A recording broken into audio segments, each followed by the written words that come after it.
We were driving down off the interstate, and I remember I was stopped at the interstate for the light, and I was about to turn and try and go to the sandwich place, and I looked over, and there was a homeless guy, and he was holding one of those, we'll work for food signs. And I looked over, and I said, that guy, that's what we need. We need that guy's information.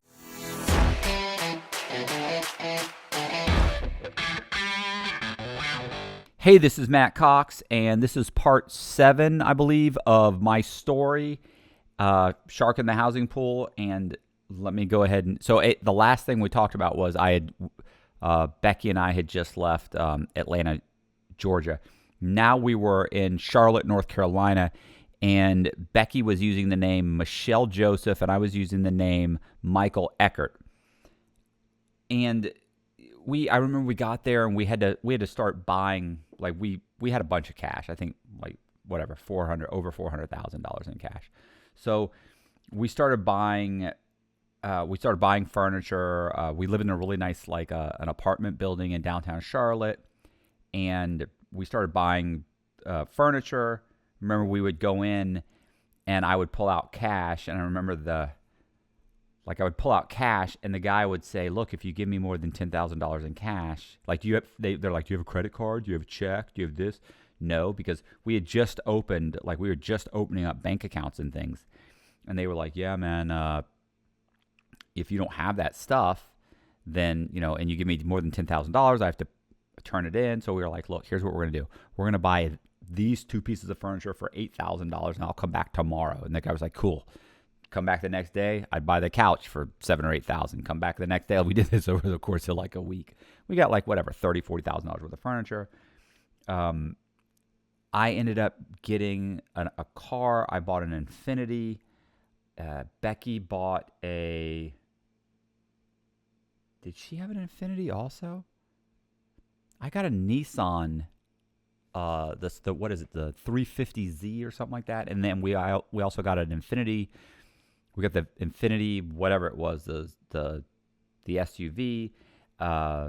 Listen, we bought 3 cars, got a nice apartment, and kind of started hanging out, waiting to set up the next scam. So I think we ended up going to Jamaica. I remember we went to Jamaica.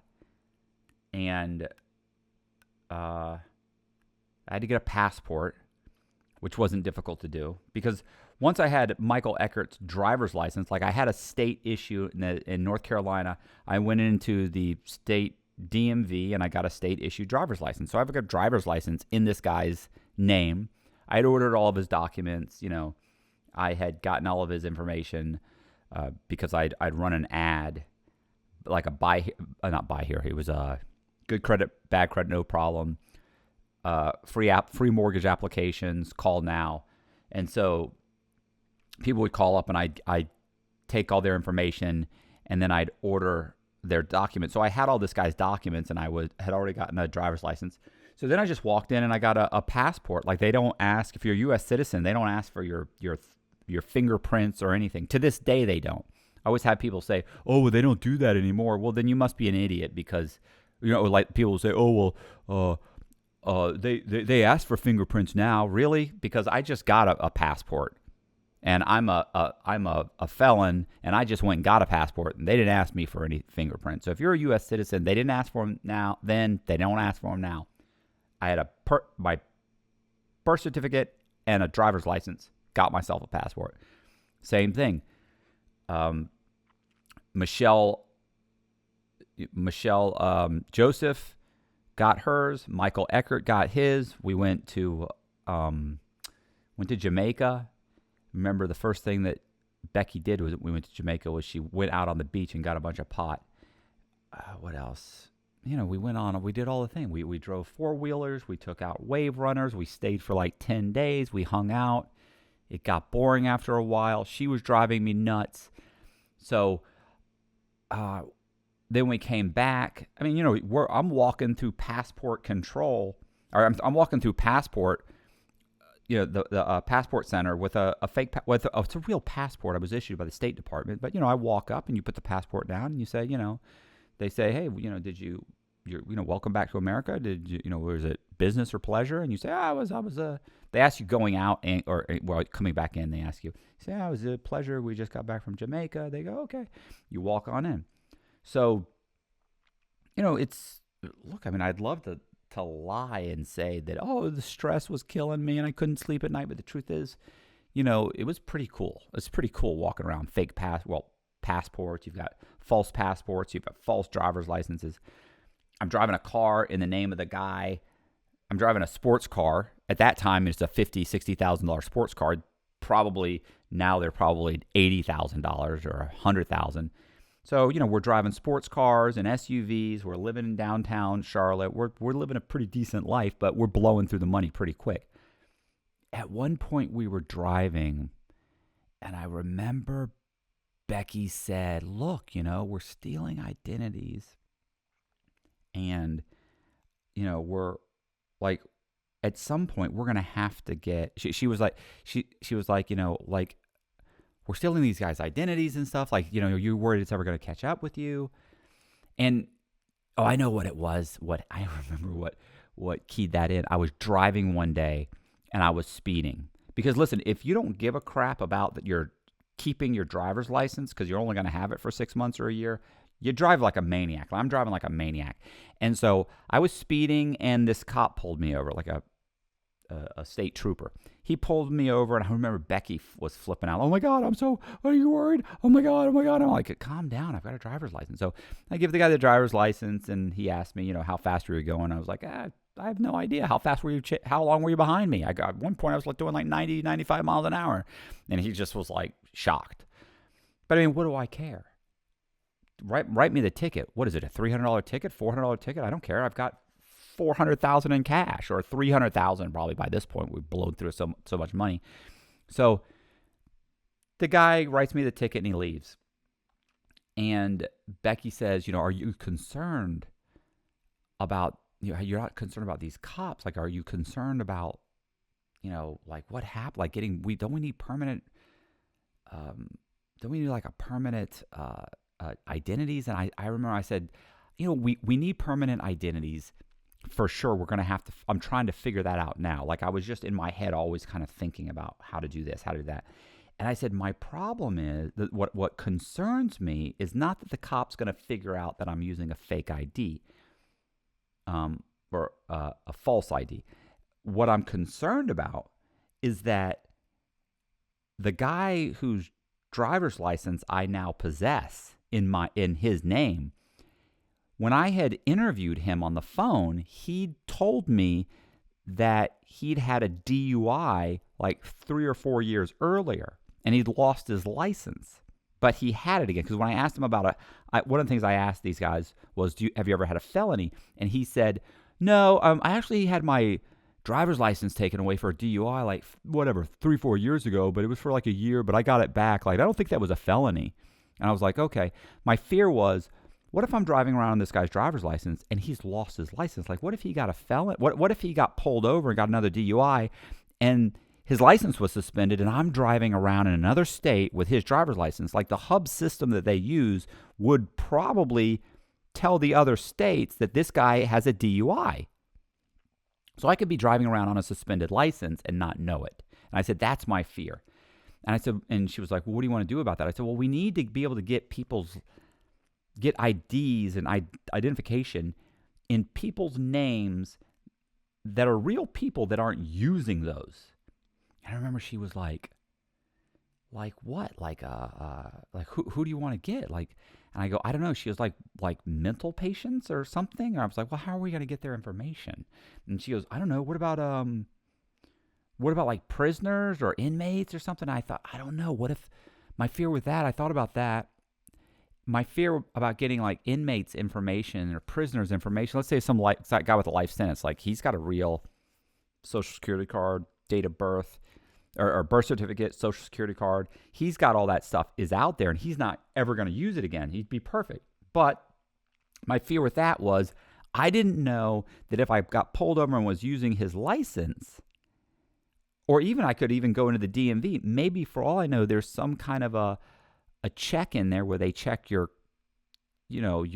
criminal record or something. I didn't know. And what if I get arrested as this guy? Like, they're, oh my God, this guy's supposed to be in prison, and bam, they grab me.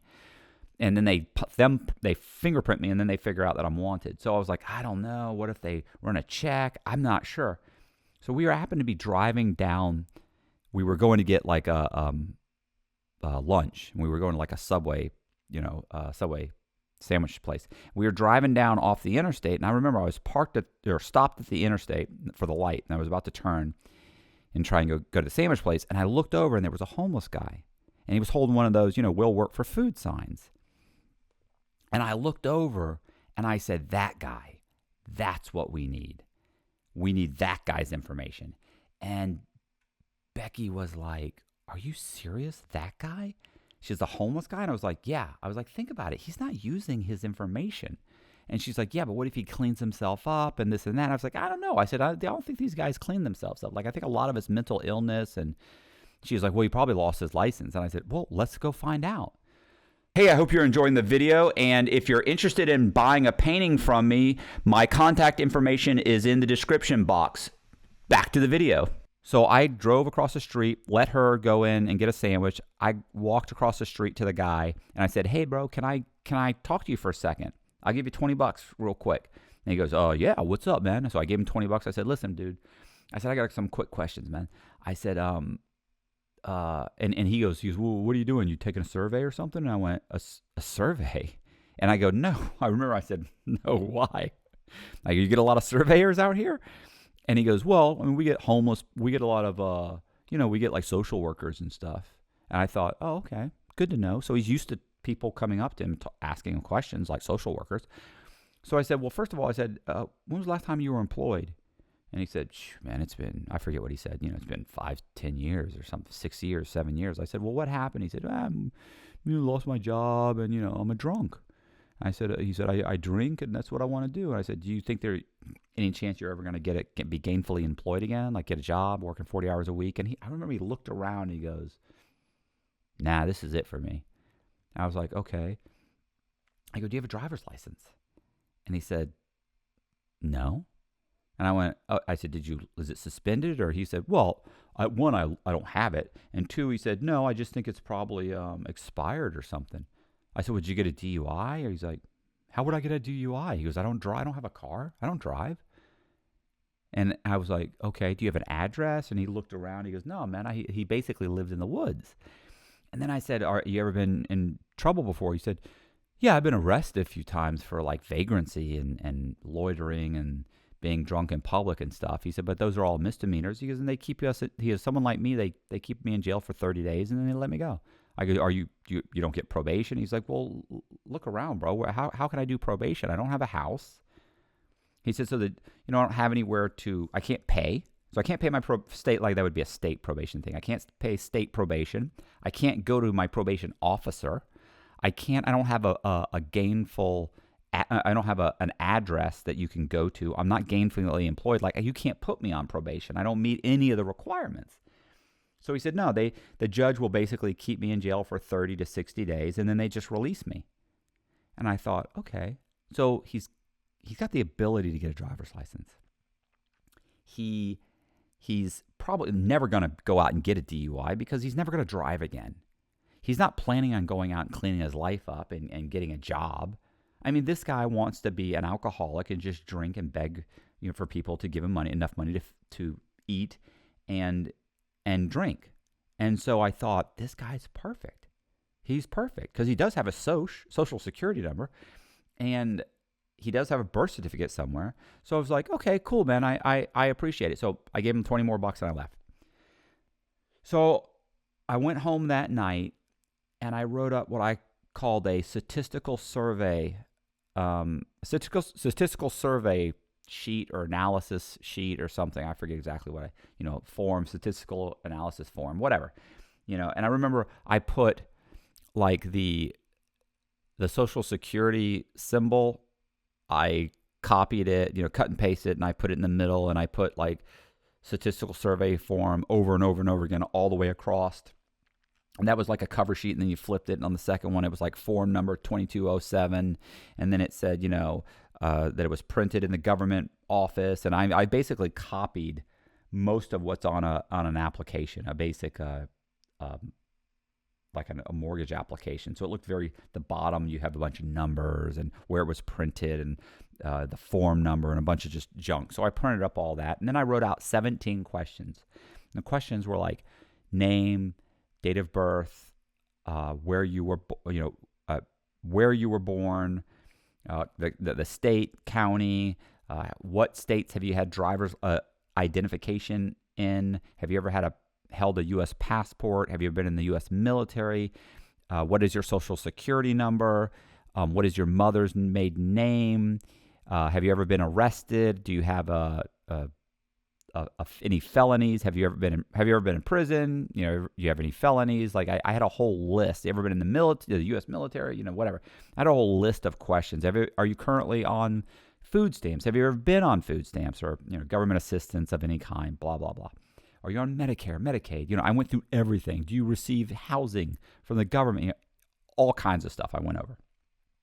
Wrote up all the questions, printed out a bunch of the forms, went and bought a clipboard, went and got a little plastic badge and put my face on the badge, and I made what I thought maybe a Salvation Army little badge would look like. So I made it said statistical surveyor, and it said, Salvation Army, and it had some made up name. Actually, I think it said Michael Eckert, and then it had my picture. I actually used the picture that was on my wanted poster. So I put that picture on. So I put it on my belt, and I took my little clipboard with my sheets, and I went out and I drove around until I found a bunch of homeless guys. And I just walked up to them and I said, "Hey man, I'm doing a survey for the Salvation Army. We're trying to figure out where we're going to place our next indigent facility." And they were like, "Indigent?" And I was like, "Well, homeless facility." And they were like, "Oh, okay, yeah. Nah, man, I'm not interested." I said, "Would you mind taking a survey?" And they were like, "Well, I'm not interested." And I said, "Hey, bro," I said, "it pays $20 cash right now." "Cash right now? You're going to give me $20 cash right now?" I said, "Right now, cash." And they were like, "Yeah, bro, well, what do you need?" So you have to think, you got to drive around a long time to find a guy, a white guy and a white woman in their early 30s. That's a lot of driving around. So I ended up surveying multiple people within the day, maybe 3 or 4 or 5 people a day. It doesn't, it's a few hours. It takes a couple hours here. Mostly you're just driving around looking. And, of course, the first thing I say is one of those questions right away was, do you have an address where you receive mail? Are you homeless? That sort of thing.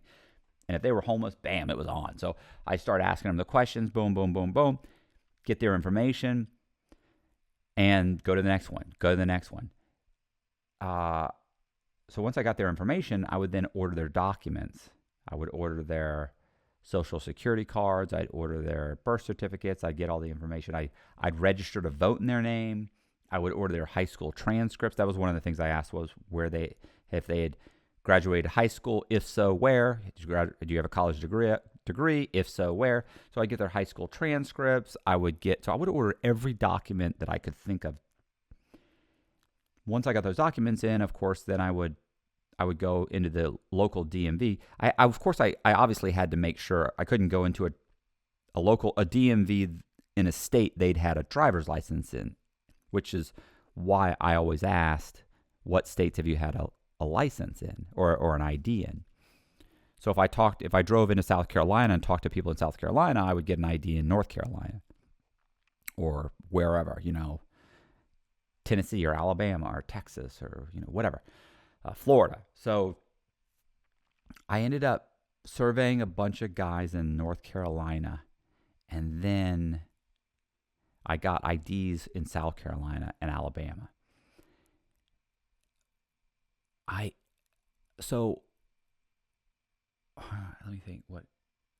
Oh yeah.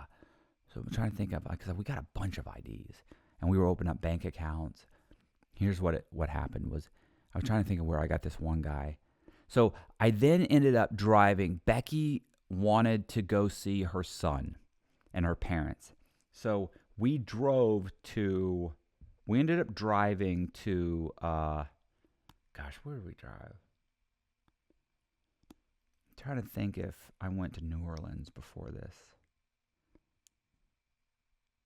Yeah, I think we'd already gone to New Orleans.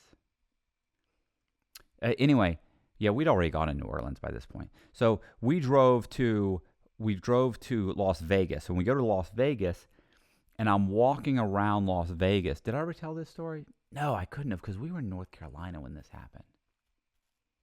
So we drive to Las Vegas, and we go to Las Vegas, and Becky goes and she sees her mom and her stepfather, and she sees her son, and we went and we bought them a bunch of bought her son like $1,000, $2,000 worth of presents.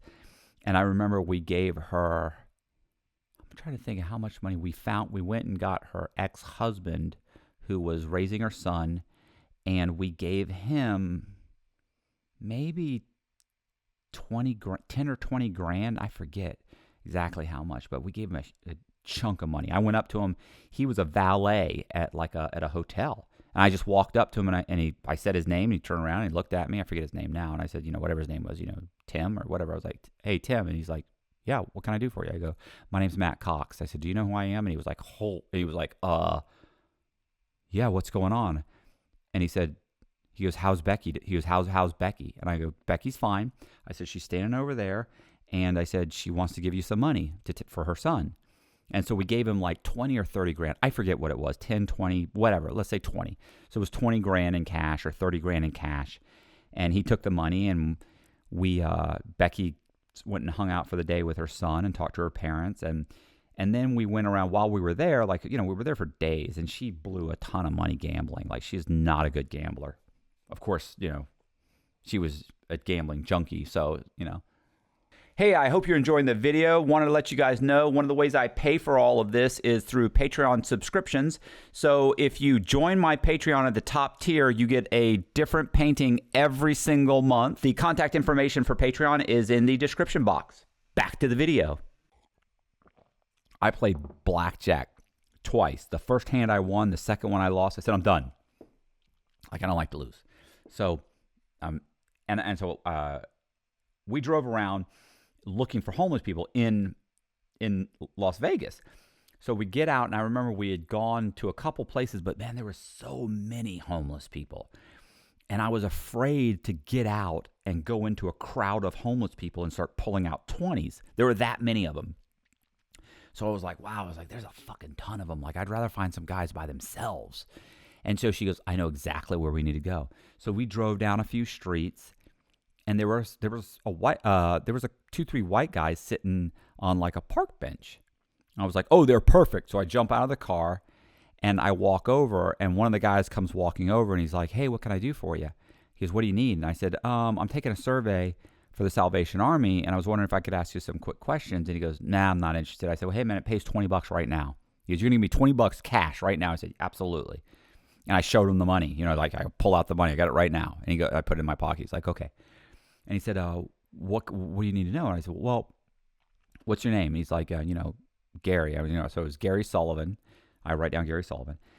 And, where were you born? How old are you? Where were you born? What's your mother's name, maiden name? And so I go down the list. And when I get to the question of, I said, have you ever been arrested? And he said, yeah, I've been arrested. I go, okay. I said, do you have any felonies? And he said, no, I've been arrested for prostitution several times. He said, but it's not a felony here in Nevada. And I went, you mean solicitation? Because to me, prostitution is women get charged with prostitution, men get charged with soliciting them. And so that was my first, I go, you mean solicitation? And he goes, no, he said prostitution. He said, I offered to blow an undercover cop for $20. And I went, oh, you're a male prostitute. And he goes, yeah. He said, well, a girl's got to do what a girl's got to do. And he suddenly just kind of went, woo, he was went straight, very flamboyant. And I was like, oh, wow. I was like, totally didn't see that. And I was like, okay. So I write down the information. I write down all the information. Give him his $20 and he leaves. And anyway, I remember turning around and looking at Becky, and she was laughing her ass off. So I go and I get in the car, and I was like, did you know? And she goes, what'd your boyfriend say? And I said, did you know that what is this? She goes, this is an area.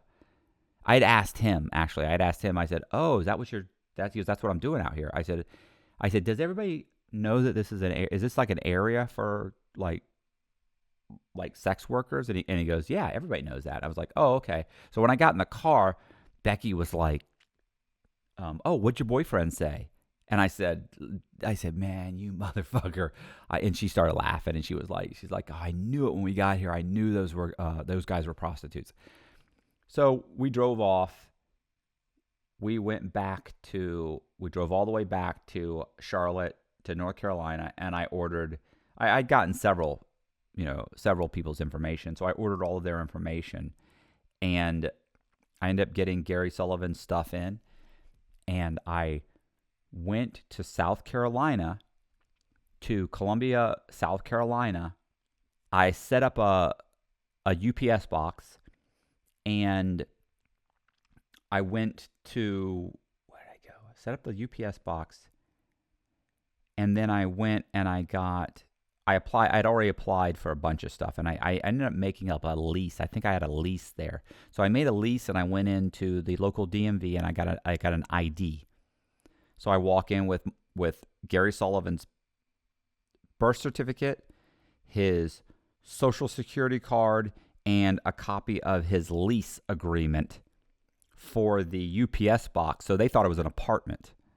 So, instead of putting, like they always tell you can't do this, you put down where the box number, instead of putting, box number, you put, apartment number. And they always say, oh, you can't do that. Well, yeah, you can.